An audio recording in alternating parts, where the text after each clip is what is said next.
നമസ്കാരം. എല്ലാവർക്കും ടൂസ് അക്കാഡമിയുടെ പുതിയൊരു വീഡിയോയിലേക്ക് സ്വാഗതം. നമ്മൾ സെറ്റിൻ്റെ ഫൈനൽ ലാപ്പിലേക്ക് വേണ്ടിയിട്ടുള്ളൊരു റിവിഷൻ എന്നുള്ള രീതിയിലാണ് ഈ ഒരു വീഡിയോ എടുക്കുന്നത്. അപ്പോൾ നിങ്ങളെല്ലാവരും നന്നായിട്ട് പഠിക്കുന്നുണ്ട് എന്ന് വിചാരിക്കുന്നു. ഇനി നമുക്ക് തീരെ സമയമില്ല. നിങ്ങൾ മാക്സിമം ക്വസ്റ്റ്യൻ പേപ്പറുകളൊക്കെ ഒന്ന് വർക്കൗട്ട് ചെയ്യാൻ വേണ്ടിയിട്ട് ശ്രമിക്കുക. ക്വസ്റ്റ്യൻ പേപ്പർ വർക്കൗട്ട് നിങ്ങളുടെ എക്സാമിന് കുറച്ചുകൂടി എളുപ്പമാക്കുന്നതായിരിക്കും. അപ്പോൾ ആ രീതിയിൽ പ്രിപ്പയർ ചെയ്യാൻ വേണ്ടിയിട്ട് ഇനിയുള്ള ദിവസങ്ങൾ പ്രിപ്പയർ ചെയ്യാൻ വേണ്ടിയിട്ട് നിങ്ങൾ ശ്രദ്ധിക്കുക. ഓക്കെ, അപ്പോൾ ഈ ഒരു എക്സാം നമ്മളെ സംബന്ധിച്ച് വളരെ ഇമ്പോർട്ടൻ്റ് ആയിട്ടുള്ളൊരു എക്സാമാണ്. ഇനി അടുത്ത വർഷം HSST വിളിക്കുന്നുണ്ട് എന്നാണ് കേൾക്കുന്നത്. അപ്പോൾ ആ ഒരു എക്സാമിന് മുന്നേ ആയിട്ട് വരുന്ന ഒന്നോ രണ്ടോ എക്സാമുകൾ മാത്രമേ സെറ്റ് എക്സാമുകൾ മാത്രമേ ഉണ്ടാവുള്ളൂ. അപ്പോൾ നമ്മളെ സംബന്ധിച്ച് ഏതൊരു എക്സാം ആയിരുന്നാലും ആ എക്സാം വളരെ പെട്ടെന്ന് തന്നെ ക്വാളിഫൈ ചെയ്യാൻ വേണ്ടിയിട്ട് ശ്രമിക്കുക. തുടർന്നുള്ള നമ്മുടെ അവസരങ്ങൾ നഷ്ടമാവാതിരിക്കാൻ വേണ്ടിയിട്ട് ഇത്തരം മത്സര പരീക്ഷകൾ എത്രയും പെട്ടെന്ന് തന്നെ ക്വാളിഫൈ ആവുക എന്നുള്ളതാണ്. അപ്പോൾ നമുക്ക് നമ്മുടെ റിവിഷനിലേക്ക് പോവാം. ഞാൻ കുറച്ച് ക്വസ്റ്റ്യൻ അതുമായി ബന്ധപ്പെട്ടിട്ടുള്ള കണക്റ്റിംഗ് പോയിൻറ്റ്സ് എന്നുള്ള രീതിയിലാണ് ഈ ഒരു റിവിഷൻ ഉദ്ദേശിക്കുന്നത്. അപ്പോൾ നിങ്ങൾക്ക് ഒത്തിരി കാര്യങ്ങൾ ഈ ഒരു 4 ഓപ്ഷൻ വിശദീകരിക്കുന്നതോടൊപ്പം തന്നെ നിങ്ങൾക്ക് ഒത്തിരി കാര്യങ്ങൾ കിട്ടും. ഓക്കെ, അപ്പോൾ നമുക്ക് നോക്കാം. ചോദ്യം നോക്കാം. നിങ്ങ ആണുങ്ങൾക്കു മാത്രം മതിയോ യോഗം, ഞങ്ങ പെണ്ണുങ്ങളും യോഗമുണ്ടാക്കും, ഞങ്ങൾക്കും കാര്യമുണ്ട്. തകഴിയുടെ ഏത് നോവലിലെ പരാമർശമാണിത് എന്നാണ് ചോദ്യം. തകഴിയുടെ ഏത് നോവലിലെ പരാമർശം? ഓപ്ഷൻ നമുക്ക് തന്നിട്ടുണ്ട്. തോട്ടിയുടെ മകൻ, ചെമ്മീൻ, പതിത പങ്കജം, രണ്ടിടങ്ങഴി. എല്ലാം നോവലുകളാണ്. ഇതിൽ ഏതുമായി ബന്ധപ്പെട്ടിട്ടുള്ള ഡയലോഗാണ് ഇത് എന്നുള്ളതാണ് ചോദ്യം. ഓക്കെ, ഓപ്ഷൻ ഡി ആണ് ഇതിൻ്റെ ആൻസറായിട്ട് വരുന്നത്. രണ്ടിടങ്ങഴി. ചിലപ്പോൾ നമുക്ക് ചെമ്മീൻ തന്നതുകൊണ്ട് ചെമ്മീൻ ആണോ എന്ന് നമുക്ക് സംശയം തോന്നും. പക്ഷെ ചെമ്മീനല്ല, രണ്ടിടങ്ങഴിയാണ് ഇതിൻ്റെ ആൻസറായിട്ട് വരുന്നത്. ഓക്കെ, അപ്പോൾ നമുക്ക് ബാക്കിയുള്ള ഓപ്ഷനുകളും രണ്ടിടങ്ങഴിയെക്കുറിച്ചും കുറച്ചൊന്ന് പറയാം, ഒന്ന് വിശദീകരിക്കാം എന്താണ് എന്നുള്ളത്. രണ്ടിടങ്ങഴി 1949 പ്രസിദ്ധീകരിക്കപ്പെടുന്നത്. ഓക്കെ, 1949 പ്രസിദ്ധീകരിക്കപ്പെടുന്നത്. രണ്ടിടങ്ങഴിയുടെ പ്രമേയമൊക്കെ നിങ്ങൾക്ക് അറിയാമായിരിക്കും. ഇതിലെ കഥാപാത്രങ്ങൾ കോരൻ, ചിരുത, വെളുത്ത, ചാത്തൻ, പുഷ്പവേലി ചാക്കോ, പുഷ്പവേലി ഔസേപ്പ് തുടങ്ങിയവരാണ്. നമ്മൾ ടെക്സ്റ്റ് ബുക്ക് മാറുന്നതിന് മുമ്പ് നമുക്ക് പഠിക്കാനുണ്ടായിരുന്നു, നമ്മുടെ ഹൈസ്കൂളിൽ പഠിക്കാൻ ഇതിൻ്റെ ഒരു ഭാഗം ഉണ്ടായിട്ടുണ്ടായിരുന്നു. അപ്പോൾ അതിൽ പുഷ്പവേലി ചാക്കോയും പുഷ്പവേലി ഔസേപ്പിനെയൊക്കെ പരിചയപ്പെടുത്തുന്നുണ്ട്. ഓക്കെ, അപ്പോൾ കഥാപാത്രങ്ങൾ ഓർത്ത് വയ്ക്കുക. കോരൻ, ചിരുത, വെളുത്ത. കോരൻ്റെ ഭാര്യയാണ് ചിരുത. ഇവരുടെ രണ്ടുപേരുടെയും മകനാണ് വെളുത്ത. ചാത്തൻ, പുഷ്പവേലി ചാക്കോ, പുഷ്പവേലി ഔസേപ്പ്. ഇത്രയാണ് ഇതിലെ കഥാപാത്രങ്ങളായിട്ട് വരുന്നത്. കർഷക തൊഴിലാളികളുടെ ജീവിതം ആഖ്യാനം ചെയ്യുന്ന ആദ്യത്തെ നോവൽ ഏതാണെന്ന് ചോദിച്ചാൽ അത് രണ്ടിടങ്ങഴിയാണ്. തകഴിയുടെ രണ്ടിടങ്ങഴി. ഓക്കെ, ഇനി തോട്ടിയുടെ മകൻ നോക്കാം. തോട്ടിയുടെ മകൻ 1947 പ്രസിദ്ധീകരിക്കപ്പെടുന്നത്. 1947 ആണ് പ്രസിദ്ധീകരിക്കപ്പെടുന്നത്. ആലപ്പുഴയിലെ തോട്ടികളുടെ കഥയാണ് ഇതിൽ പ്രമേയമായിട്ട് വരുന്നത്. കഥാപാത്രങ്ങൾ നോക്കാം. ഇശക്കുമുത്തു, ചുടലമുത്തു. ഇശക്കുമുത്തുവിൻ്റെ മകനാണ് ചുടലമുത്തു. ചുടലമുത്തുവിൻ്റെ മകനാണ് മോഹനൻ. ചുടലമുത്തുവിൻ്റെ ഭാര്യ വള്ളി. പിന്നെ പളനി, പിഞ്ചാണ്ടി. ഇത്രയാണ് കഥാപാത്രങ്ങൾ. ഇശക്കുമുത്തു, ചുടലമുത്തു, വള്ളി, മോഹനൻ, പളനി, പിഞ്ചാണ്ടി. ഇതിൽ ചുടലമുത്തു ഇമ്പോർട്ടൻ്റ് ആണ്, മുൻപ് ചോദിച്ചിട്ടുള്ളതാണ് കേട്ടോ. ഇനി മുണ്ടശ്ശേരിയുടെ രൂപഭദ്രതാവാദം ഏത് നോവലുമായി ബന്ധപ്പെട്ടിട്ടാണ് വരുന്നത് എന്ന് ചോദിച്ചാൽ അത് തോട്ടിയുടെ മകനാണ്. പ്രീവിയസ് ക്വസ്റ്റ്യൻ ആണിത്. ഒത്തിരി തവണ നമ്മുടെ എക്സാമിൽ ചോദിച്ചിട്ടുള്ളൊരു ക്വസ്റ്റ്യനാണ് കേട്ടോ. ഓക്കെ, ഇനി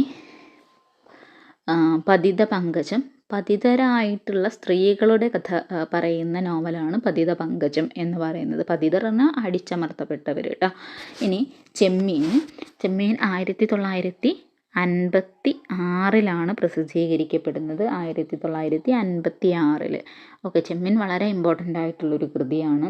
കടലോര ജീവിതത്തെക്കുറിച്ച് പറയുന്ന കൃതിയാണ് നമുക്കറിയാം ചെമ്മീൻ സിനിമയാക്കിയിട്ടുണ്ട് എന്നുള്ളതറിയാം.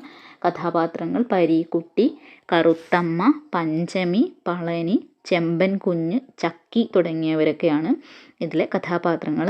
ഇതിൻ്റെ പശ്ചാത്തലം ചോദിക്കുകയാണെങ്കിൽ തൃക്കുന്നപ്പുഴ അല്ലെങ്കിൽ പുറക്കാട് കടപ്പുറങ്ങളിലെ മുക്കുവരെക്കുറിച്ചാണ് ഇതിൽ പറയുന്നത്. റിയലിസവും റൊമാൻറ്റിസിസവും ഒത്തിണങ്ങിയ കൃതിയാണ് ചെമ്മീൻ എന്ന് പറയുന്നത്. റിയലിസവും റൊമാൻറ്റിസിസവും ഒത്തിണങ്ങിയ കൃതിയാണ് ചെമ്മീൻ എന്ന് പറയുന്നത്. ഇനി 1962 VK നാരായണ മേനോൻ ഈ കൃതി ഇംഗ്ലീഷിലേക്ക് വിവർത്തനം ചെയ്തിട്ടുണ്ട്. ഏത്? ചെമ്മീൻ. Anchor of the sea goddess എന്നതാണ് ആ കൃതിയുടെ പേര്. Anchor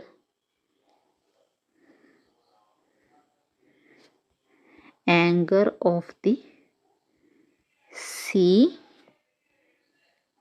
goddess. ഈ പേരിലാണ് VK നാരായണ മേനോൻ ചെമ്മീൻ എന്ത് ചെയ്തിട്ടുള്ളത്? ഇംഗ്ലീഷിലേക്ക് വിവർത്തനം ചെയ്തിട്ടുള്ളത്. ഇനി അറബിയിലൊരു വിവർത്തനം ഉണ്ടായിട്ടുണ്ട്. അതിൻ്റെ പേര് ഷമ്മീൻ എന്നാണ് കേട്ടോ. ഷമ്മീൻ. അറബിയിലുണ്ടായ വിവർത്തനമാണ് ഷമ്മീൻ. അത് വിവർത്തനം ചെയ്തിട്ടുള്ളത് മൊഹീദ്ദീൻ ആലുവായാണ്. മൊഹീദ്ദീൻ ആലുവായ്. ഷമ്മീൻ. ഓക്കെ. ചെമ്മീൻ ഒരു നിരൂപണം എന്ന് പറഞ്ഞിട്ടുള്ള ഒരു കൃതി എഴുതിയിട്ടുള്ളത് വേലുക്കുട്ടി അരയനാണ്. വേലുക്കുട്ടി അരയൻ ഒരു നവോത്ഥാന നായകനാണ്. ചെമ്മീൻ ഒരു നിരൂപണം എന്ന കൃതി എഴുതിയിട്ടുള്ളത് വേലുക്കുട്ടി അരയൻ. ഓക്കെ. ഇനി 1965 എന്ത് ലഭിച്ചിട്ടുണ്ട്? 1965 ചെമ്മീന് ഏറ്റവും നല്ല ചിത്രത്തിനുള്ള രാഷ്ട്രപതിയുടെ സ്വർണ്ണ മെഡൽ ലഭിച്ചിട്ടുണ്ട്. 1965 കേട്ടോ. അപ്പോൾ ഇതിൻ്റെ അപ്പോൾ നമുക്ക് ചെമ്മീൻ എന്ന് പറഞ്ഞിട്ടുള്ള കൃതിയുടെ വർഷവും അതിന് സ്വർണ്ണ മെഡൽ കിട്ടിയിട്ടുള്ള വർഷവും നമുക്കൊന്ന് കണക്ട് ചെയ്ത് പഠിക്കാവുന്നതേ ഉള്ളൂ. നോക്കൂ, 1956 എഴുതി? ചെമ്മീൻ എഴുതി. തിരിച്ച് ഈ സംഖ്യ തിരിച്ചിട്ട് കഴിഞ്ഞാൽ എന്താവും? 65 ആവും അല്ലേ? 65 ആവും. അപ്പോൾ 65 എന്ത് കിട്ടി? സ്വർണ്ണ മെഡൽ കിട്ടി എന്ന് ഓർത്ത് വയ്ക്കുക. അപ്പോൾ ഏതെങ്കിലും ഒരു വർഷം ഓർത്ത് വയ്ക്കുക. ആ വർഷത്തിൽ നിന്ന് നമുക്ക് ഈ 2 കാര്യങ്ങൾ 2 പോയിൻറ്റ്സ് ഓർത്ത് വയ്ക്കാൻ പറ്റും. 56 എന്ത് ചെയ്തു? രചിച്ചു. 65 തിരിച്ചിട്ട് കഴിഞ്ഞാൽ 65 സ്വർണ്ണ മെഡൽ നേടി എന്ന് പറയുന്നു. ഓക്കെ, ക്ലിയർ ആയി എന്ന് വിചാരിക്കുന്നു. ഇനി തകഴിയുടെ മറ്റ് നോവലുകളാണ് ഏണിപ്പടികൾ. 1964 എന്ത് എഴുതിയിട്ടുള്ളത്? ഏണിപ്പടികൾ എഴുതിയിട്ടുള്ളത്. പ്രധാന കഥാപാത്രങ്ങൾ കേശവപിള്ള, കാർത്യായനി, തങ്കമ്മ തുടങ്ങിയവരൊക്കെയാണ്. പിന്നെ അടുത്തത് കയറാണ്. രണ്ടാമത്തെ ബൃഹത് നോവൽ എന്നറിയപ്പെടുന്ന കൃതിയാണ് കയർ എന്ന് പറയുന്നത്. മറ്റ് കൃതികൾ നോക്കുകയാണെങ്കിൽ ഔസേപ്പിൻ്റെ മക്കൾ, തലയോട്, പുന്നപ്ര വയലാറിനു ശേഷം, അനുഭവങ്ങൾ പാളിച്ചകൾ, ഇതൊക്കെ തകഴിയുടെ മറ്റ് നോവലുകളാണ് കേട്ടോ. ഇനി അടുത്ത ചോദ്യം നോക്കാം. ഓക്കെ, ഇതുമായി ബന്ധപ്പെട്ട് നമുക്കൊരു കണക്റ്റിംഗ് പോയിന്റ് പറയാനുണ്ടായിരുന്നു. പ്രസിഡൻറ്റിൻ്റെ സ്വർണ്ണ മെഡൽ നേടിയ സിനിമയാണ് ചെമ്മീൻ എന്ന് പറഞ്ഞു. അങ്ങനെയാണെങ്കിൽ വെള്ളി മെഡൽ നേടിയ സിനിമ ചോദിക്കുകയാണെങ്കിൽ അത് നീലക്കുയിലാണ് കേട്ടോ. നീലക്കുയിലാണ് വെള്ളി മെഡൽ നേടിയിട്ടുള്ളത്. വെള്ളി മെഡൽ. ഇനി രണ്ടാമത് സ്വർണ്ണ മെഡൽ നേടിയ സിനിമ ചോദിക്കുകയാണെങ്കിൽ നിർമാല്യമാണ്. രണ്ടാമത് സ്വർണ്ണ മെഡൽ നേടിയ സിനിമ ചോദിക്കുകയാണെങ്കിൽ നിർമാല്യമാണ്. MTയുടെ നിർമാല്യം. MTയുടേതാണ് നിർമാല്യം. MTയുടെ പള്ളിവാളും കാൽച്ചിലമ്പും എന്ന് പറഞ്ഞിട്ടുള്ള കൃതി സിനിമയായിട്ടുള്ളതാണ് നിർമാല്യം എന്ന് പറയുന്നത്. ഓക്കെ, നിർമാല്യത്തിന് ഗാനരചന നിർവഹിച്ചിട്ടുള്ളത് ഇടശ്ശേരിയാണ് കേട്ടോ. നിർമാല്യത്തിന് ഗാനരചന നിർവഹിച്ചിട്ടുള്ളത് ഇടശ്ശേരിയാണ്. ഓക്കെ, ഇത്രയും പറഞ്ഞു. ഇനി നമുക്ക് അടുത്ത ചോദ്യത്തിലേക്ക് പോവാം. നരനായും പറവയായും ആരുടെ കഥാസമാഹാരം? നരനായും പറവയായും ആരുടെ കഥാസമാഹാരം? സന്തോഷ് ഏച്ചിക്കാനം, B. മുരളി, സിത്താര, ബിനു എബ്രഹാം. അപ്പോൾ അതിൻ്റെ ആൻസറായിട്ട് വരുന്നത് സന്തോഷ് ഏച്ചിക്കാനമാണ്. സന്തോഷ് ഏച്ചിക്കാനത്തിൻ്റെ കൃതിയാണ് നരനായും പറവയായും എന്ന് പറഞ്ഞിട്ടുള്ള ഈ ഒരു കൃതി. ഇനി അദ്ദേഹത്തിൻ്റെ മറ്റ് കൃതികൾ ഒന്നും നമുക്ക് നോക്കാം. പ്രധാനപ്പെട്ടിട്ടുള്ള കൃതികൾ. കൊമാല പ്രധാനപ്പെട്ടിട്ടുള്ള ഒരു കൃതിയാണ്. കുണ്ടൂർ വിശ്വം കഥാപാത്രമായി വരുന്ന കഥയാണ് കൊമാല.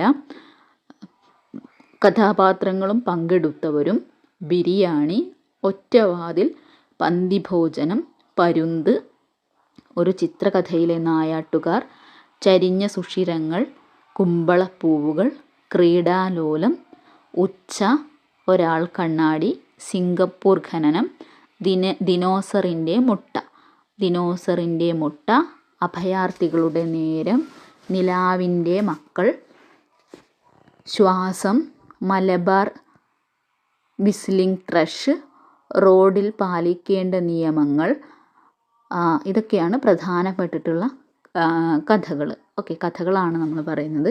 ഇതിൽ ശ്വാസം എന്ന് പറഞ്ഞിട്ടുള്ള കഥ കമ്മ്യൂണിസ്റ്റ് പ്രസ്ഥാനത്തെ പരിഹസിക്കുന്ന കഥയാണ്. ശ്വാസം എന്ന് പറഞ്ഞിട്ടുള്ള കഥ.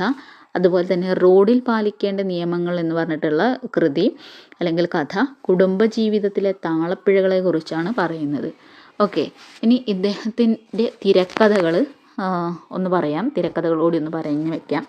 അന്നയും റസൂലും, ഞാൻ സ്റ്റീവ് ലോപ്പസ്, ഇടുക്കി ഗോൾഡ്, ചന്ദ്രേട്ടൻ എവിടെയാ, ഇതൊക്കെ ഇദ്ദേഹത്തിൻ്റെ തിരക്കഥകളാണ് കേട്ടോ. ആരത്? സന്തോഷ് ഏച്ചിക്കാനത്തിൻ്റെ തിരക്കഥകളാണ് പറഞ്ഞിട്ടുള്ളത്. ഇനി ഇദ്ദേഹത്തിൻ്റെ ഒരു കൃതി നമ്മൾ പറഞ്ഞു, ദിനോസറിൻ്റെ മുട്ട. ഓക്കെ, ദിനോസറിൻ്റെ മുട്ട എന്ന് പറഞ്ഞിട്ടുള്ള ഒരു കൃതി നമ്മൾ പറഞ്ഞു.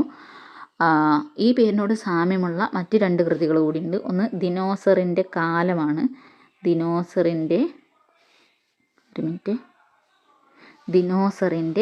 കാലം. ദിനോസറിൻ്റെ കാലം അത് എം മുകുന്ദനാണ്. എം മുകുന്ദൻ. ദിനോസറിൻ്റെ കാലം. ഇനി ദിനോസറിൻ്റെ കുട്ടി. ദിനോസറിൻ്റെ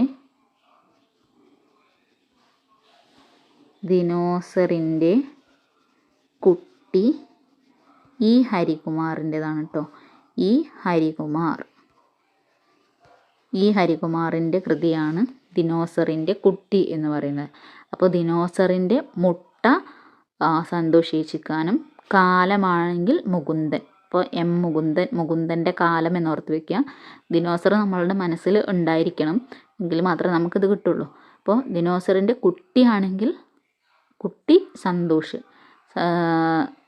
കുട്ടി ഹരികുമാറാണ്. ഈ ഹരികുമാർ, ഹരിക്കുട്ടി എന്ന് നമുക്ക് പഠിക്കാം. ദിനോസറിൻ്റെ കുട്ടി. ദിനോസറിൻ്റെ മുട്ടയാണെങ്കിൽ സന്തോഷ് ഏച്ചിക്കാനം. പിന്നെ ദിനോസറിൻ്റെ കാലം മുകുന്ദൻ്റെ കാലം എന്നോർത്ത് വെച്ചാൽ നമുക്ക് കണക്ട് ചെയ്ത് കിട്ടും. ഓക്കെ, ഇനി നമുക്ക് ഓപ്ഷനിലുള്ള ആളുകളുടെ കൃതികൾ കൂടി നോക്കാം. ആദ്യം ഞാൻ പറയുന്നത് ബി മുരളിയാണ്. ബി മുരളി. ഓക്കെ, ബി മുരളിയുടെ കൃതികൾ പറയാം. P S C, Kilivarthanam, Uppidamoodu ലോഡ്ജിലെ മടിയൻ, പ്രകാശമില്ലാത്ത കാലം, അനലൈസർ, തീവണ്ടിച്ചൂളം, ഡ്രോട്സ്മി, ചെന്തി പോലൊരു മാലാഖ, പഞ്ചമി ബാർ, ഉംബർട്ടോ എക്കോ, കോടതി വരാന്തയിലെ കാഫ്ക, ചെടിച്ചട്ടിയും ചെരുപ്പുകളും, പ്രോട്ടോസോവ, പൂമുടിക്കെട്ടഴിഞ്ഞതും പുഷ്പജാലം കൊഴിഞ്ഞതും, കാമുകൻ, ഗുണ്ടൂക്കാട്ട്, ICU, ജുറാസിക് പാർക്ക്, പൂവമ്പഴം. ഓർത്ത് വയ്ക്കുക. പൂവമ്പഴം എന്ന പേരിൽ വേറെയും ആളുകൾ കൃതി എഴുതിയിട്ടുണ്ട്. നമുക്ക് നോക്കാം. പൂവമ്പഴം കേട്ടോ. പൂവമ്പഴം എന്ന പേരിൽ കൃതി എഴുതിയത് ആരൊക്കെയെന്ന് ചോദിച്ചാൽ ബഷീറുണ്ട്, കാരൂരുണ്ട്, മാധവിക്കുട്ടി,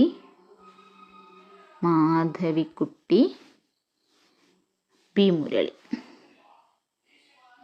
മുരളി. ഓക്കെ, ഇവർ 4 പേരും എന്ത് ചെയ്തിട്ടുണ്ട്?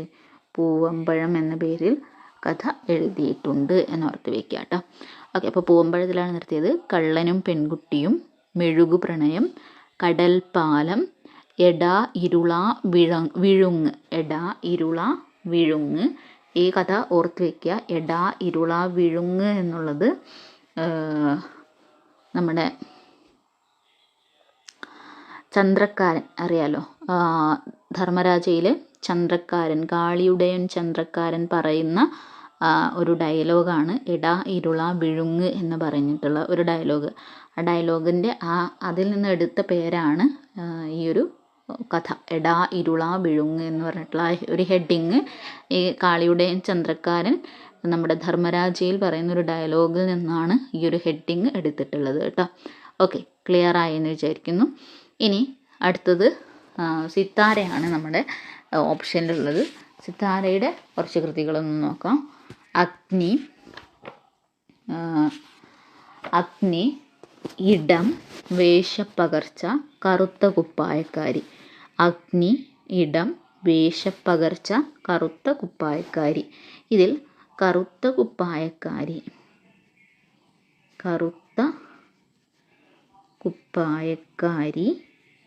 ഒരു ദളിത് കഥയാണ്. ദളിത് കഥ. കറുത്ത കുപ്പായക്കാരി എന്നുള്ളത് ഒരു ദളിത് കഥയാണ്. അടുത്തത് വിനു എബ്രഹാമാണ്. വിനു എബ്രഹാമിൻ്റെ കൃതികൾ നോക്കാം. ആരാധനാപൂർവം ശത്രു, ആരാധനാപൂർവം ശത്രു, പുണ്യവാളൻ, പുണ്യവാളൻ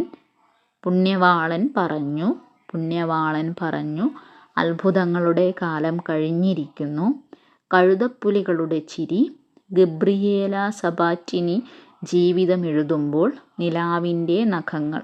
ഗബ്രിയേല സബാറ്റിനി ജീവിതമെഴുതുമ്പോൾ, നിലാവിലെ നഖങ്ങൾ. ഇത്രയാണ് പ്രധാനപ്പെട്ടിട്ടുള്ള കൃതികൾ. അപ്പോൾ എല്ലാ ഓപ്ഷനിലെയും ആളുകളുടെ പ്രധാനപ്പെട്ടിട്ടുള്ള കഥകളൊക്കെ നമ്മൾ പറഞ്ഞു. ഇത്രയും കൃതികൾ നിങ്ങൾ പഠിച്ച് വെക്കുക. ഓക്കെ, അപ്പോൾ പുതിയ കഥകളായി ചോദിക്കുന്ന സമയത്ത് ചിലപ്പോൾ നമുക്ക് കിട്ടി എന്ന് വരില്ല. അപ്പോൾ അതുകൊണ്ടാണ് ഇത്രയും ഡീറ്റെയിൽ ആയിട്ട് പറഞ്ഞിട്ടുള്ളത് കേട്ടോ. ഓക്കെ, അപ്പോൾ നമുക്ക് അടുത്ത ചോദ്യത്തിലേക്ക് പോവാം. പ്രാകൃത കക്ഷിയിൽപ്പെട്ട ഭാഷ ഏത്? English, German, Italian, Chinese. Okay, Chinese, Italian ആ രീതിയിലാണ്. English, German, Chinese, Italian. ഇതിലേതാണ് പ്രാകൃത കക്ഷിയിൽപ്പെട്ട ഭാഷ? ഓപ്ഷൻ സി ആണ് ഇതിൻ്റെ ആൻസറായിട്ട് വരുന്നത്, ചൈനീസ്. അപ്പം എന്താണ് പ്രാകൃത കക്ഷ്യ? എന്താണ് കക്ഷ്യ എന്ന് പറഞ്ഞു കഴിഞ്ഞാൽ എന്താണ്? ഭാഷയിലെ പദഘടന, വ്യാകരണം എന്നിവയുമായി ബന്ധപ്പെട്ടിട്ടുള്ള വിഭജനമാണ് ഭാഷാ കക്ഷ്യ എന്ന് പറയുന്നത്. ഓക്കെ, അപ്പോൾ ഭാഷയിലെ പദഘടന, വ്യാകരണം ഇത് രണ്ടുമായി ബന്ധപ്പെട്ടിട്ടുള്ള വിഭജനമാണ് ഭാഷാ കക്ഷ്യ എന്ന് പറയുന്നത്. അതിൽ 4 തരം കക്ഷികളാണ് ലോക ഭാഷയ്ക്ക് തന്നെ ഉള്ളത്. അതിലാദ്യത്തേതാണ് പ്രാകൃത കക്ഷ്യ എന്ന് പറയുന്നത്. പ്രാകൃത കക്ഷ്യ എന്ന് പറഞ്ഞാൽ പേരിന്ന് തന്നെ നമുക്ക് ഓർത്ത് വയ്ക്കാം, പ്രകൃതിക്കാണ് പ്രാധാന്യം. പ്രകൃതിക്ക് പ്രാധാന്യമുള്ളതാണ് പ്രാകൃത കക്ഷ്യ എന്ന് പറയുന്നത്. ഇതിൽ എന്തുപയോഗിക്കുന്നില്ല? പ്രത്യയങ്ങൾ ഉപയോഗിക്കുന്നില്ല.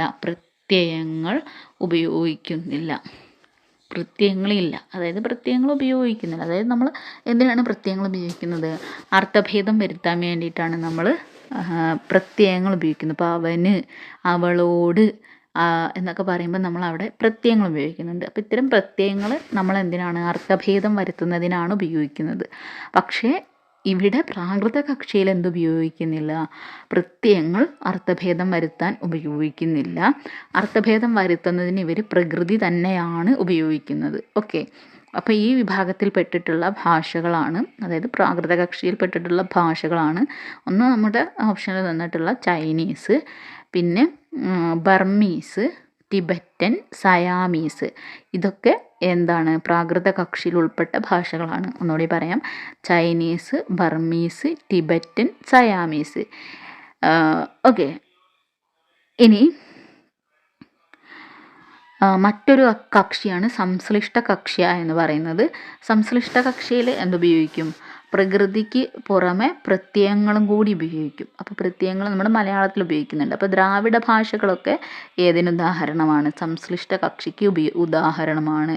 ഇപ്പം നമ്മൾ മിടുക്കന്മാരുടെ എന്ന് പറയുമ്പം മിടുക്ക് എന്നതിൻ്റെ കൂടെ അൻ എന്ന പ്രത്യയം ഉപയോഗിക്കുന്നുണ്ട്, മാർ എന്ന പ്രത്യയം ഉപയോഗിക്കുന്നുണ്ട്, ഉടെ എന്ന പ്രത്യയം ഉപയോഗിക്കുന്നുണ്ട്. അപ്പോൾ ഇങ്ങനെ പ്രകൃതിക്ക് പിന്നാലെ പ്രത്യയങ്ങൾ ഉപയോഗിക്കുന്നതിനെയാണ് സംശ്ലിഷ്ട കക്ഷ്യ എന്ന് പറഞ്ഞിട്ടുള്ളത്. തുർക്കി ഭാഷയാണ് ഇതിൽ ഈ കക്ഷ്യൻ്റെ സ്വഭാവം പൂർണ്ണമായിട്ടും ഉൾക്കൊള്ളുന്ന ഭാഷ ഏതാണെന്ന് ചോദിച്ചാൽ തുർക്കി ഭാഷയാണ്. ദ്രാവിഡ ഭാഷകളും ഇതിൽ ഉൾപ്പെടുന്നുണ്ട്, ഈ സംശ്ലിഷ്ട കക്ഷ്യയിൽ ഉൾപ്പെടുന്നുണ്ട്. ഇനി വരുന്ന കക്ഷ്യ വൈകൃത കക്ഷിയാണ്. വൈകൃതം എന്ന പദം ഉപയോഗിക്കുന്നത് മാറ്റം സംഭവിക്കുക എന്ന അർത്ഥത്തിലാണ് വൈകൃതം എന്നതുകൊണ്ട് ഉപയോഗിക്കുന്നത്. സാധാരണ നമ്മൾ വൈകൃതം എന്ന് പറഞ്ഞാൽ എന്താണ്, വികൃതമായത് എന്നുള്ള രീതിയിലാണ്. പക്ഷേ ഇവിടെ മാറ്റം സംഭവിക്കുക എന്നുള്ള അർത്ഥത്തിലാണ് വൈകൃത കക്ഷ്യ എന്നുള്ളൊരു പേര് വരുന്നത്. അതായത് ഒരു പ്രകൃതിക്ക് മുൻപിലും പിൻപിലും എന്തുപയോഗിക്കുക, പ്രത്യയങ്ങൾ വരുന്ന കക്ഷ്യയാണ് വൈകൃത കക്ഷ്യ. ഒന്നുകിൽ മുൻപിൽ അല്ലെങ്കിൽ പിൻപിൽ, ഇത് രണ്ടും കൂടി ഒരുമിച്ചല്ല പറയുന്നത്. പ്രത്യയങ്ങൾ മുൻപിൽ ഉപയോഗിക്കുക അല്ലെങ്കിൽ പിൻപിൽ ഉപയോഗിക്കുക, ഈ രീതിയിൽ വരുന്നത്. അപ്പം അതിൽ നമുക്ക് സംസ്കൃതം അതുപോലെ ഹിന്ദി, ഇംഗ്ലീഷ് എന്നീ ഭാഷകളാണ് ഈ ഒരു കക്ഷിയിൽ ഉൾപ്പെടുന്നത്. അപ്പോൾ അപ്പിയർ എന്ന് പറയാണ്, അതിന് ഡിസ് എന്ന് ചേർത്ത് കഴിഞ്ഞാൽ, മുന്നിൽ ഡിസ് എന്നുള്ള പ്രത്യയം ചേർത്ത് കഴിഞ്ഞാൽ ഡിസപ്പിയർ എന്നാവും അല്ലേ. അപ്പോൾ ഇവിടെ മുന്നിലാണ് പ്രത്യയം ഉപയോഗിക്കുന്നത്. അതുപോലെ ഹൃ എന്നൊരു ധാതു, ഹൃ എന്ന് പറഞ്ഞിട്ടുള്ള ഒരു ധാതു, ഈ ധാതു ഉപയോഗിക്കുന്നതിനനുസരിച്ച്, പല സ്ഥലങ്ങളിലായിട്ട് ഉപയോഗിക്കുന്നതിനനുസരിച്ച്, അല്ലെങ്കിൽ ആ ധാതുവിൽ നിന്ന് തന്നെ അർത്ഥഭേദം വരുത്തിയിട്ടുള്ള ഒത്തിരി പദങ്ങൾ നമുക്ക് കിട്ടുന്നത് സംസ്കൃതത്തിലാണ് ഇത് സംഭവിക്കുന്നത്. അപ്പം ആഹരതി, പ്രഹരതി, വിഹരതി, സംഹരതി, പരിഹരതി, ഇതൊക്കെ ഹൃ എന്നൊരു ധാതുവിൽ നിന്നും ഉണ്ടാകുന്ന പദങ്ങളാണ്. ഓക്കെ, അപ്പോൾ ഇത് വൈകൃത കക്ഷിയിലാണ് വരുന്നത്. ഇനി സംഘടിത കക്ഷിയാണ് അടുത്തത് വരുന്നത്. സംഘടിത കക്ഷി പറഞ്ഞാൽ പ്രകൃതികളെല്ലാം തന്നെ ഒരുമിച്ച് ഒറ്റപ്പദമായി നിൽക്കുന്നു. പ്രകൃതികൾ ഒരുമിച്ച് ഒറ്റപ്പദമായി നിൽക്കുന്നതിനെയാണ് സംഘടിത കക്ഷി എന്ന് പറയുന്നത്. ഗ്രീൻലാൻഡിലെ ഭാഷയാണ് ഇതിന് ഉദാഹരണമായിട്ട് വരുന്നത്. അപഗ്രഥിത കക്ഷിയാണ് ഏറ്റവും ലാസ്റ്റത്. പക്ഷേ ഇതൊരു പ്രത്യേക കക്ഷിയായിട്ട് പരിഗണിക്കേണ്ട ആവശ്യമില്ല എന്നാണ് പറയുന്നത്. വൈകൃത കക്ഷിയിൽ ഉൾപ്പെട്ടിട്ടുള്ള എല്ലാ ഭാഷകളുടെയും മാറ്റത്തിലൂടെ വരുന്ന ഒരു ഭാഷകളാണ് ഈ കക്ഷിയിൽ ഉൾപ്പെടുന്നത്. ഓക്കെ, അപ്പം നമ്മൾ പറഞ്ഞിട്ടുള്ളത് 5 കക്ഷികളെ കുറിച്ചാണ് പ്രധാനമായിട്ടും പറയുന്നത്. അതിൽ ആദ്യത്തേത് പ്രാകൃത കക്ഷിയാണ്. പ്രാകൃത കക്ഷിക്ക് നമ്മൾ പ്രകൃതി മാത്രമേ ഉപയോഗിക്കുന്നുള്ളൂ, പ്രത്യയം ഉപയോഗിക്കുന്നില്ല. സംശ്ലിഷ്ട കക്ഷിക്ക് പ്രകൃതിൻ്റെ പിന്നിൽ എന്തുപയോഗിക്കുന്നു, പ്രത്യയങ്ങൾ ഉപയോഗിക്കുന്നു. വൈകൃത കക്ഷിയിൽ പ്രകൃതിയുടെ മുൻപിലോ പിൻപിലോ എന്നുപയോഗിക്കുന്നു, പ്രത്യയങ്ങൾ ഉപയോഗിക്കുന്നു.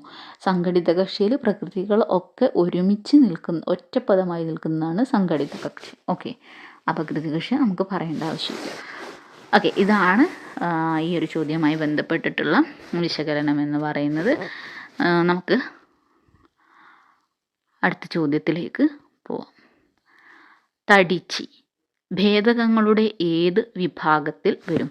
ഇത് വ്യാകരണവുമായി ബന്ധപ്പെട്ടിട്ടുള്ള ചോദ്യമാണ്. വ്യാകരണത്തിൽ ഭേദകം എന്ന് പറഞ്ഞിട്ടുള്ള ഭാഗവുമായി ബന്ധപ്പെട്ടിട്ടാണ് ഈ ഒരു ടോപ്പിക്ക് വരുന്നത്. അപ്പോൾ എന്താണ് ഭേദകം? ഭേദകം എന്ന് പറഞ്ഞാൽ വിശേഷണമാണ് ഭേദകം എന്ന് പറയുന്നത്. ഓക്കെ, അതിൻ്റെ ഉത്തരം പറഞ്ഞില്ല. തടിച്ചി ഭേദകങ്ങളുടെ ഏത് വിഭാഗത്തിൽ വരും? വിഭാവകം, സാർവനാമികം, സാങ്ക്യം, ശുദ്ധം. ഓക്കെ, വിഭാവകമാണ് ഇതിൻ്റെ ആൻസർ ആയിട്ട് വരുന്നത്. അപ്പോൾ എന്താണ് വിഭാവകം, എന്താണ് സാർവനാമികം, ശുദ്ധം, സാങ്ക്യം എന്നിവയൊക്കെ എന്താണെന്ന് നമുക്ക് നോക്കാം. അപ്പം ഭേദകം എന്ന് പറഞ്ഞാൽ അറിയാം വിശേഷണമാണ് എന്ന്. ഇപ്പോൾ നമ്മൾ നല്ല കുട്ടി എന്ന് പറയുകയാണ്. അപ്പോൾ കുട്ടിയെ വിശേഷിപ്പിക്കാൻ വേണ്ടിയിട്ടാണ് നമ്മൾ നല്ല എന്നുപയോഗിക്കുന്നത്. അപ്പോൾ അങ്ങനെ വരുന്നതാണ് വിശേഷണം എന്നതുകൊണ്ട് ഉദ്ദേശിക്കുന്നത്. ഓക്കെ, അപ്പോൾ ഒരു ക്രിയയെയോ അല്ലെങ്കിൽ ഒരു നാമത്തെയോ ഒരു വിശേഷണത്തെയോ വിശേഷിപ്പിക്കാൻ വേണ്ടി ഉപയോഗിക്കുന്നതാണ് വിശേഷണം എന്ന് പറയുന്നത്. ഓക്കെ, ക്ലിയർ ആയി എന്ന് വിചാരിക്കുന്നു. ഇതിൽ ഉൽപ്പത്തിയും സ്വഭാവവും അടിസ്ഥാനമാക്കി ഭേദകത്തിന് 7 പിരിവുകളാണുള്ളത്. അതിലുള്ള 4 എണ്ണമാണ് നമുക്കിവിടെ ഓപ്ഷനായിട്ട് തന്നിട്ടുള്ളത്. അതിൽ നമുക്ക് തടിച്ചി എന്ന ഭേദകം വിഭാവകത്തിലാണ് വരുന്നത് എന്ന് പറഞ്ഞു. അപ്പം എന്താണ് വിഭാവകം എന്ന് പറയാം? വസ്തുവിൻ്റെ സ്വഭാവത്തെ കാണിക്കുന്നതിനെയാണ് എന്ത് പറയുന്നത്? വിഭാവകം എന്ന് പറയുന്നത്. ഇപ്പം തടിച്ചി എന്ന് പറയുന്നത് ഒരു സ്വഭാവമാണല്ലോ. അപ്പോൾ സമർത്ഥൻ എന്ന് പറയുന്നത് ഒരു സ്വഭാവം, സാമർഥ്യം അല്ലെങ്കിൽ സമർത്ഥനായ കുട്ടി എന്ന് പറയുമ്പോൾ ആ കുട്ടീൻ്റെ സ്വഭാവമാണ് സമർത്ഥൻ എന്നുള്ളത്. മനോഹരമായി പാടി എന്ന് പറഞ്ഞാൽ ആ പാട്ടിൻ്റെ സ്വഭാവമാണ് മനോഹരം എന്ന് പറയുന്നത്. അപ്പോൾ ആ രീതിയിൽ വരുന്ന ഭേദകങ്ങളെയാണ് നമ്മൾ എന്ത് പറയുക, വിഭാവകം എന്ന് പറയുന്നത്. ഇനി സാർവനാമികം എന്ന് പറഞ്ഞാൽ എന്താണ്? പേരിൽ നിന്ന് തന്നെ നമുക്ക് കിട്ടും. സർവനാമവുമായി ബന്ധപ്പെട്ടിട്ടുള്ളത് ഏതൊക്കെയാണ് സർവനാമങ്ങൾ? നമ്മൾ ആ, ഈ, എ എന്നിവ സർവനാമങ്ങൾക്ക് ഉദാഹരണമാണ്. അതായത് നമ്മൾ ചുട്ടെഴുത്തുകൾ എന്ന് പറയുന്ന അത് തന്നെയാണ് ഇവിടെ സർവനാമങ്ങളായിട്ടും പറയുന്നത്.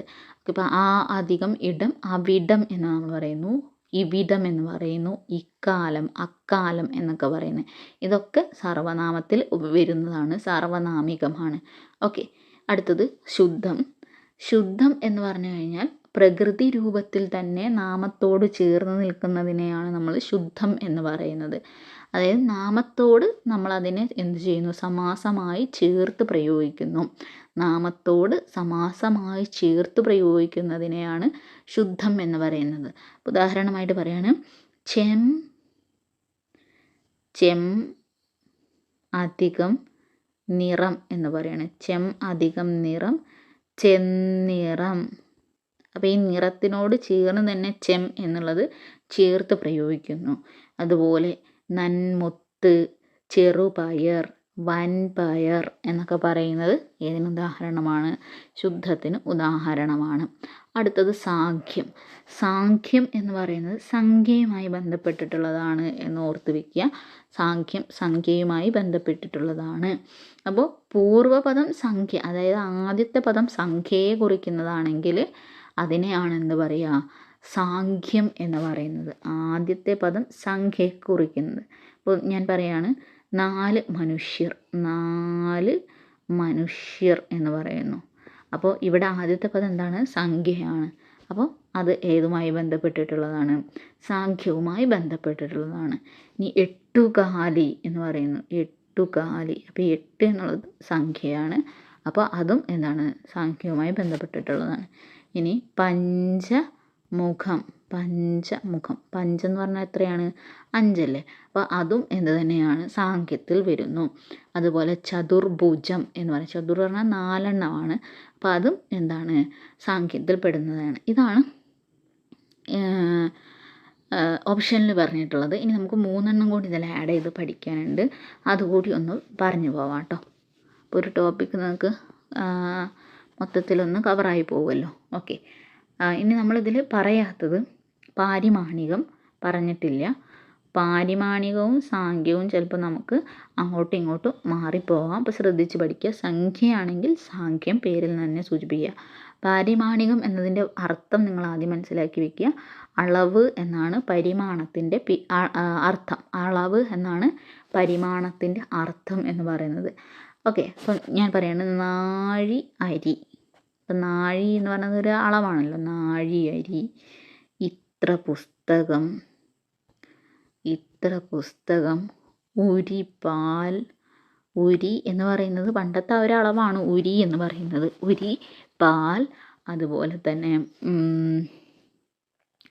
ഒരു കാതം എന്ന് പറയാം. കാതം എന്ന് പറഞ്ഞാൽ ദൂരത്തിൻ്റെ ഒരു അളവാണല്ലോ കാതം എന്ന് പറയുന്നത്. അപ്പം ഇങ്ങനെ അളവിനെ കുറിക്കുന്നതാണെങ്കിൽ അതിനെയാണ് നമ്മൾ എന്ത് പറയുക, പരിമാണം എന്ന് പറയുന്നത്.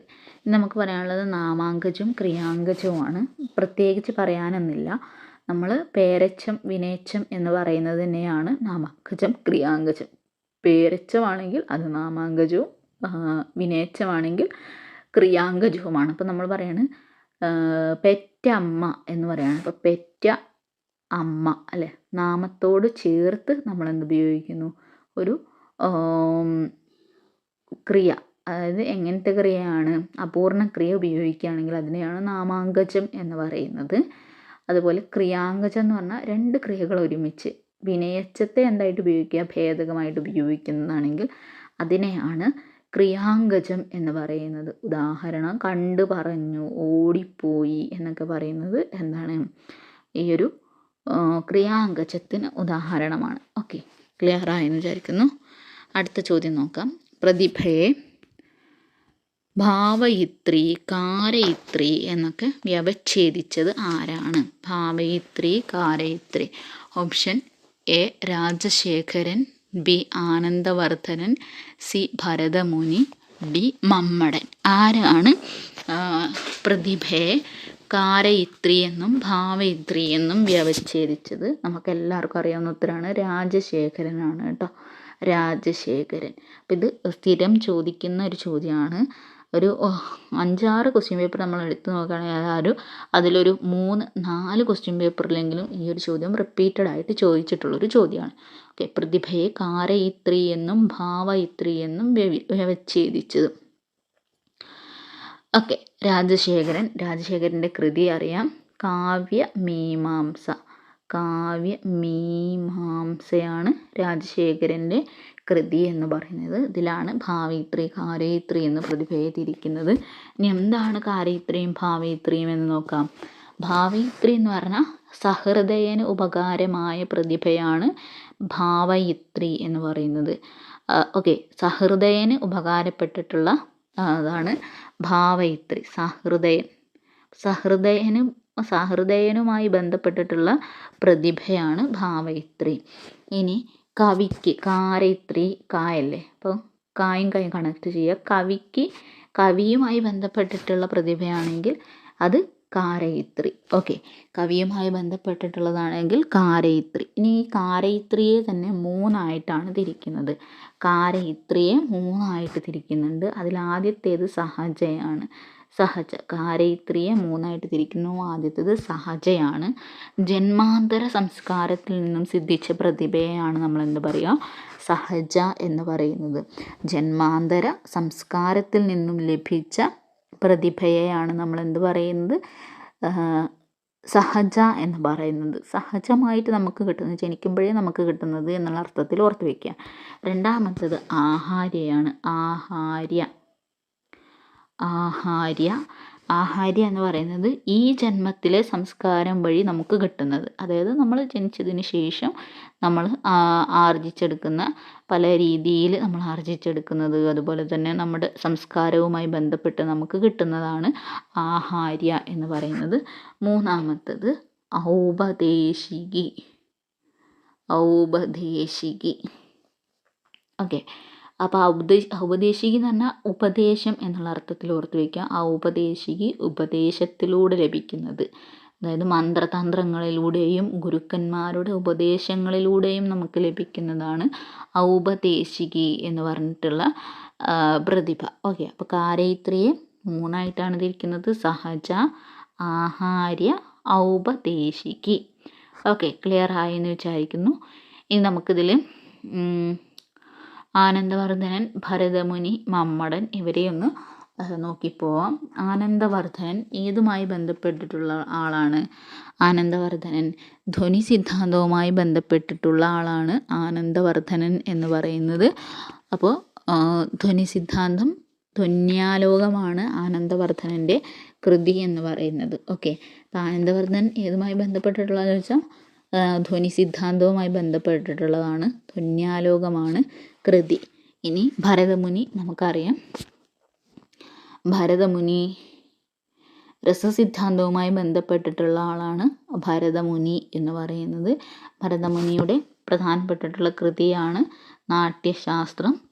നാട്യശാസ്ത്രം പ്രധാനപ്പെട്ടിട്ടുള്ളൊരു കൃതിയാണ്. രസസിദ്ധാന്തവുമായി ബന്ധപ്പെട്ടിട്ടുള്ള ആളാണ് ഭരതമുനി എന്ന് പറയുന്നത്. അപ്പോൾ അതിൽ രസസിദ്ധാന്തം വരുന്നത് ആറാമത്തെ അധ്യായത്തിലാണ്. നാട്യശാസ്ത്രത്തിലെ 6ാമത്തെ അധ്യായത്തിലാണ് എന്ത് വരുന്നത്? രസസിദ്ധാന്തത്തെക്കുറിച്ച് പറയുന്നത്. അതിൽ 9 രസങ്ങളെക്കുറിച്ച്, 8 രസങ്ങളെക്കുറിച്ചാണ് ആര് പറയുന്നത്? ഭരതമുനി പറയുന്നത്. 9ാമത്തെ രസം കൂട്ടിച്ചേർത്തത് ഉദ്ഭടനാണ്. 10ാമത്തെ രസം കൂട്ടിച്ചേർത്തത് രുദ്രടനാണ്. 9ാമത്തെ രസം ശാന്തമാണ്. ശാന്തം, നിർവേദമാണ് അതിൻ്റെ സ്ഥായീഭാവം വരുന്നത്. പിന്നെ നമുക്ക് ഇതുമായി ബന്ധപ്പെട്ട് പഠിക്കാനുള്ള പ്രധാനപ്പെട്ടത് രസസൂത്ര വ്യാഖ്യാനങ്ങളാണ്. ആരൊക്കെയാണ് രസസൂത്ര വ്യാഖ്യാനങ്ങൾ? ഏതൊക്കെ വ്യാഖ്യാനങ്ങളാണ് എഴുതിയിട്ടുള്ളത് എന്നാണ് നമുക്ക് പഠിച്ചു വയ്ക്കാനുള്ളത്. അതിൽ അഭിനവഗുപ്തൻ്റെ രസസൂത്ര വ്യാഖ്യാനമാണ് അഭിനവഭാരതി. ഭട്ടലൊല്ലാടൻ്റെതാണ് ഉൽപ്പത്തിവാദം. ശ്രീശങ്കുകൻ്റേതാണ് അനുമിതിവാദം. ഭട്ടനായകൻ്റേതാണ് ഭുക്തിവാദം. ഓക്കെ, ഇത്രയാണ് ഇതിൽ നമുക്ക് പഠിക്കാനുള്ളത്. അടുത്തത് മമ്മടനാണ്.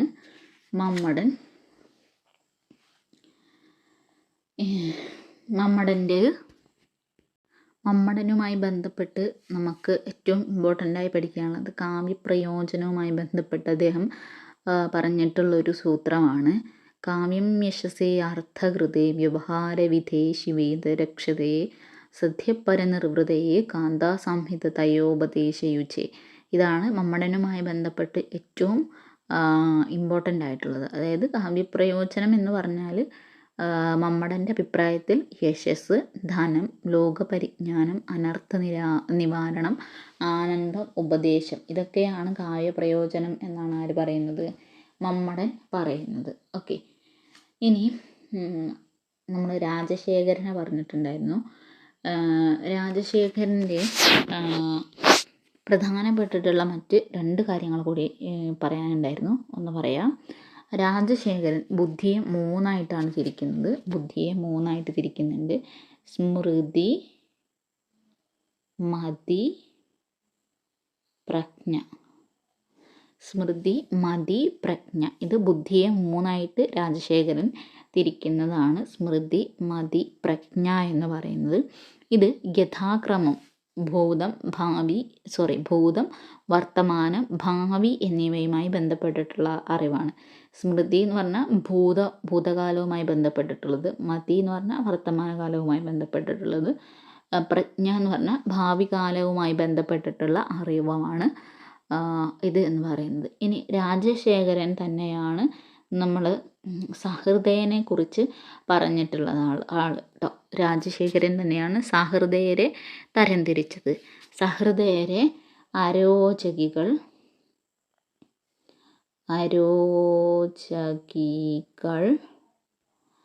സതൃണാഭ്യവഹാരികൾ,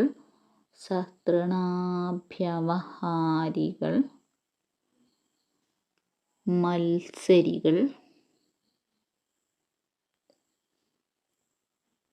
തത്വാഭിനിവേശികൾ എന്ന് തരംതിരിച്ചതും ആര് തന്നെയാണ്? രാജശേഖരൻ തന്നെയാണ്. അതിൽ അരോചകികൾ എന്ന് പറഞ്ഞു കഴിഞ്ഞാൽ വിവേകശാലികളായിട്ടുള്ള സഹൃദയരെയാണ് അരോചകികൾ എന്ന് പറയുന്നത്. പേരുമായിട്ട് യാതൊരു ബന്ധമില്ലാത്തതാണ്. അപ്പോൾ അരോചകികൾ എന്ന് പറഞ്ഞാൽ ഇഷ്ടമില്ലാത്ത എന്നുള്ള രീതിയിൽ നിങ്ങൾ മനസ്സിലാക്കരുത്. അരോചകികൾ എന്നാൽ വിവേകശാലികളാണ്.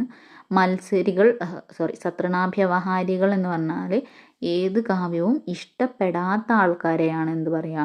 സതൃണാഭ്യവഹാരികൾ എന്ന് പറയുന്നത്. മത്സരികൾ എന്ന് പറഞ്ഞാൽ എന്താണ്? ദോഷൈക ദൃക്കുകളാണ്. അതായത് ഏത് കാര്യത്തിലും ദോഷം മാത്രം കണ്ടെത്തുന്ന ചില ആൾക്കാരുണ്ടാവുമല്ലോ, അങ്ങനെ നെഗറ്റീവ് മാത്രം കണ്ടെത്തുന്ന ആൾക്കാർ. അങ്ങനെയുള്ള ആൾക്കാരെയാണ് എന്ത് പറയുക? മത്സരികൾ എന്ന് പറയുന്നത്. അടുത്ത് തത്വാഭിനിവേശികളാണ്. ഇവരാണ് യഥാർത്ഥ സഹൃദയർ. ഓക്കെ, ഇത്രയാണ് ഈ ഒരു ചോദ്യവുമായി ബന്ധപ്പെട്ട് പറയാനുള്ളത്. അടുത്തത് കേരളത്തിലെ ആദ്യത്തെ കോളേജ് മാഗസിൻ. കേരളത്തിലെ ആദ്യത്തെ കോളേജ് മാഗസിൻ ഏത്? സന്ദിഷ്ടവാദി, പശ്ചിമോദയം, വിദ്യാസംഗ്രഹം, ജ്ഞാനനിക്ഷേപം. നമുക്കെല്ലാവർക്കും അറിയുന്നതാണ്. വിദ്യാസംഗ്രഹമാണ് ഇതിൻ്റെ ആൻസറായിട്ട് വരുന്നത്. അപ്പം വിദ്യാലയ പ്രസിദ്ധീകരണത്തിൽ ഒന്നാമത്തെ പ്രസിദ്ധീകരണമാണ് വിദ്യാസംഗ്രഹം എന്ന് പറയുന്നത്. കോട്ടയം കോളേജ് ക്വാർട്ടേർലി മാഗസിൻ എന്നാണ് ഇത് അറിയപ്പെടുന്നത് കേട്ടോ. Kottayam college quarterly magazine. George മാത്തനാണ് ഇതിൻ്റെ നേതൃത്വത്തിലുണ്ടായിരുന്നത് CMS കോളേജിൽ വെച്ചിട്ട്. ഇനി ഈ ഒരു മാഗസീനിലാണ് ഘാതകവധം എന്ന് പറഞ്ഞിട്ടുള്ള കൃതി പ്രസിദ്ധീകരിക്കുന്നത്. ഘാതകവധം കേട്ടോ, വിദ്യാസംഗ്രഹത്തിൽ. ഇനി സന്ദിഷ്ടവാദി വളരെ ഇമ്പോർട്ടൻ്റ് ആയിട്ടുള്ളൊരു പത്രമാണ്. തിരുവിതാംകൂറിൽ ആദ്യമായി നിരോധിക്കപ്പെട്ട പത്രമാണ് സന്ദിഷ്ടവാദി എന്ന് പറയുന്നത്. തിരുവിതാംകൂറിലാണ് നിരോധിച്ചത്.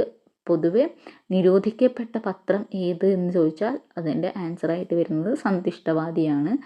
1867 1867 കോട്ടയത്ത് നിന്നും ഈ ഒരു പത്രം പുറത്തു വരുന്നത്. ട്രാവൻകൂർ ഹെറാൾഡ് എന്നതിൻ്റെ അനുബന്ധമായിട്ടാണ് ഈ ഒരു പത്രം ഇറങ്ങുന്നത്. ട്രാവൻകൂർ ഹെറാൾഡ്. തോമസ് മൂർ ആയിരുന്നു ഇതിൻ്റെ പത്രാധിപർ. തോമസ് മൂർ കേട്ടോ. ദിവാൻ മാധവരായരുടെ വിദ്യാഭ്യാസ നയവുമായി ബന്ധപ്പെട്ട വാദപ്രതിവാദങ്ങൾ ഈ ഒരു പത്രത്തിലാണ് വരുന്നത്. ദിവാൻ മാധവരായരുടെ വിദ്യാഭ്യാസ നയവുമായി ബന്ധപ്പെട്ട വാദപ്രതിവാദങ്ങൾ ഈ ഒരു പത്രത്തിലാണ് വരുന്നത്. അതിനെ അനുകൂലിച്ചിട്ടുള്ള ആളാണ് വില്വട്ടത്ത് രാഘവൻ നമ്പ്യാർ. വില്വട്ടത്ത് രാഘവൻ നമ്പ്യാർ. ഇയാളെ സ്വാമി ഭക്തൻ എന്നാണ് അറിയപ്പെടുന്ന പേരിലാണ് ഇയാൾ അറിയപ്പെട്ടിട്ടുണ്ടായിരുന്നത്, സ്വാമി ഭക്തൻ. ഇനി ഈ ഒരു വിദ്യാഭ്യാസ നയവുമായി ബന്ധപ്പെട്ടിട്ടുള്ള എതിർവശത്ത് അല്ലെങ്കിൽ പ്രതിപക്ഷത്ത് നിന്ന ആളാണ് കേരളവർമ്മ. കേരളവർമ്മയെ രാജഭക്തൻ എന്നാണ് വിളിക്കുന്നത്. കേരളവർമ്മയെ രാജഭക്തൻ എന്നാണ് വിളിക്കുന്നത്. അടുത്തത് പശ്ചിമോദയമാണ്. പശ്ചിമോദയം തലശ്ശേരി ഇല്ലിക്കുന്നിൽ നിന്നാണ് പ്രസിദ്ധീകരിക്കപ്പെടുന്നത്. അത് പറഞ്ഞാൽ തന്നെ നമുക്ക് മനസ്സിലാവും ആരാണ് ആള് എന്ന്. ഗുണ്ടർട്ടുമായി ബന്ധപ്പെട്ടിട്ടുള്ള പത്രമാണ്. പക്ഷേ ഇതിൻ്റെ പത്രാധിപരായിരുന്നു എഫ് മുള്ളറായിരുന്നു കേട്ടോ.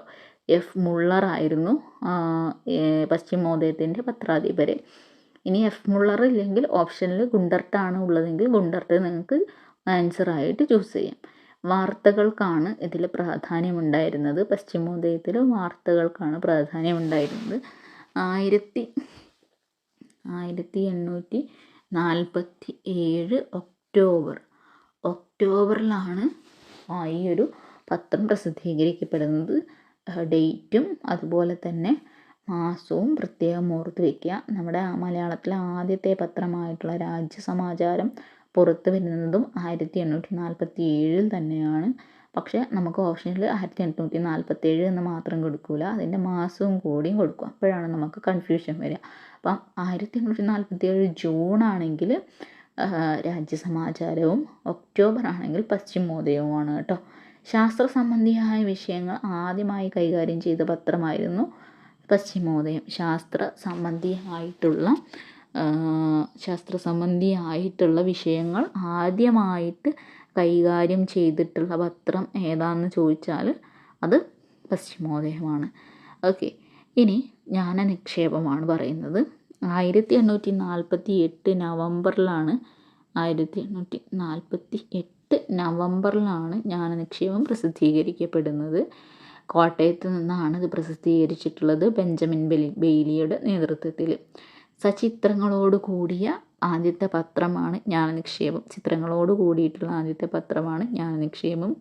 വിദ്യാധനം സർവധനാൽ പ്രധാനം എന്നാണ് ഇതിൻ്റെ ആപ്തവാക്യം.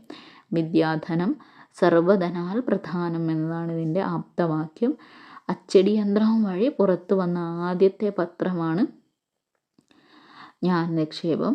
സ്വദേശീയവും വിദേശീയവുമായ വാർത്തകൾ ഇതിൽ ഉൾക്കൊള്ളുന്നു.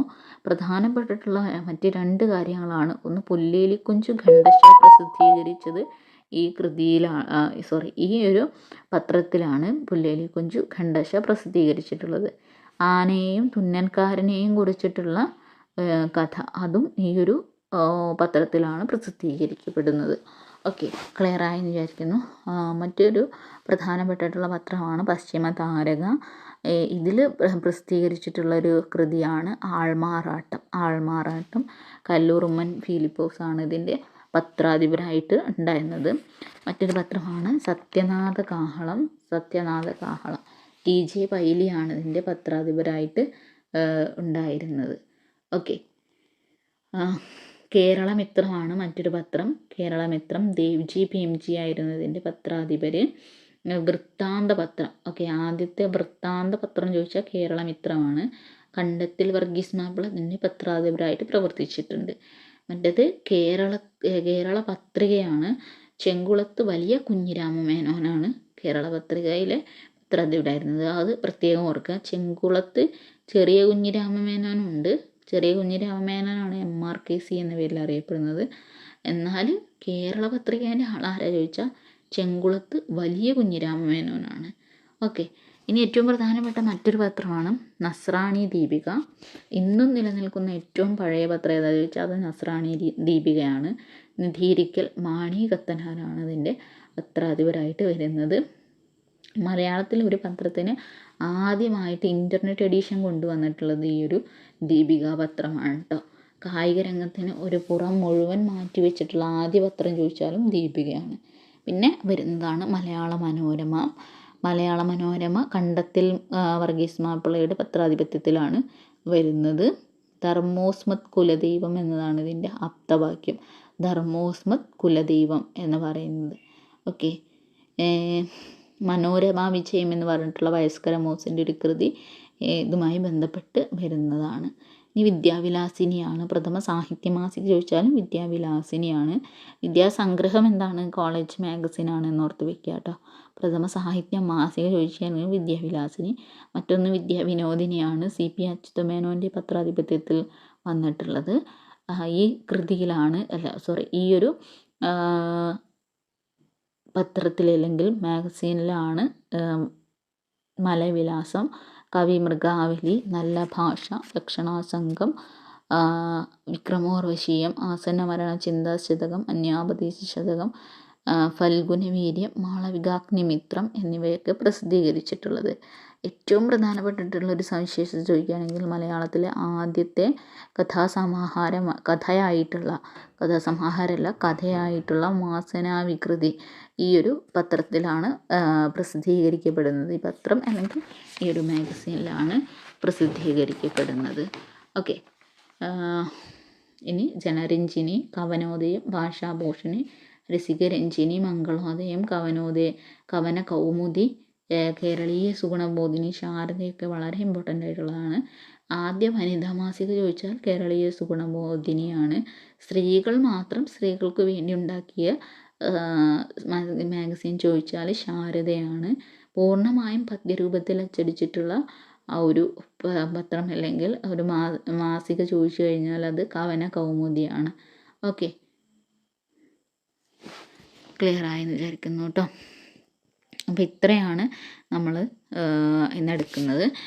ഈ ഒരു റിവിഷൻ നമ്മുടെ ടോപ്പിക്കുമായി ബന്ധപ്പെട്ടിട്ടുള്ള ഏരിയകൾ, കുറച്ച് ഇമ്പോർട്ടൻ്റ് ആയിട്ടുള്ള ഏരിയകളൊക്കെ കവർ ചെയ്തു എന്ന് വിചാരിക്കുന്നു. ഈ ഒരു റിവിഷൻ നിങ്ങൾക്ക് ഉപകാരപ്പെട്ടു എന്ന് വിചാരിക്കുന്നു. വീണ്ടും മറ്റൊരു ക്ലാസ്സുമായിട്ട് കാണാം. Thank you. എല്ലാവരും ഈ ഒരു എക്സാം എല്ലാവർക്കും ക്വാളിഫൈ ചെയ്യാൻ കഴിയട്ടെ എന്ന് ആശംസിക്കുന്നു, പ്രാർത്ഥിക്കുന്നു. Okay, thank you.